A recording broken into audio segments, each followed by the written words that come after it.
Le Flash Info avec le centre de stockage de la Manche. La direction d'Areva-La Hague l'a confirmé dans un communiqué diffusé hier. De l'amiante a été détecté dans des matériaux isolants utilisés sur des tuyauteries des usines UP2 800 et UP3.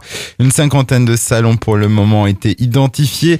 Des études complémentaires sont en cours pour savoir si des salariés ont été exposés à ces fibres d'amiante, un sujet dont va se saisir la commission locale d'information.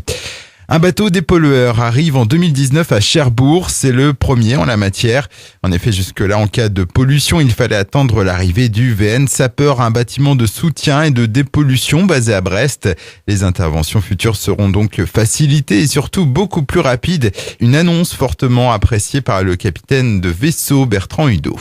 En 2019, un bateau de ce type sera basé à Cherbourg, ce qui va considérablement augmenter nos moyens d'intervention. Ce sera un bâtiment affrété qui sera en permanence, à 6 heures d'alerte. Et ce sera le même régime d'alerte que celui qui existe aujourd'hui à Brest. Mais évidemment, on n'aura plus la difficulté liée au temps de ralliement, ce qui est quand même une plus-value notable pour la région, puisque les caractéristiques physiques de la Manche-Mer du Nord, c'est que c'est une zone très étroite et évidemment, en cas d'accident, la pollution est susceptible d'arriver très rapidement à la terre. Donc aujourd'hui, c'est vrai que le fait d'avoir un bateau à Brest et pas à Cherbourg est quand même un manque de confort. Cette situation n'existera plus à partir de 2019. Des propos recueillis par Julien pour Hague FM, et d'ici l'arrivée de ce nouveau navire, l'équipe cherbourgeoise suit une formation durant une semaine.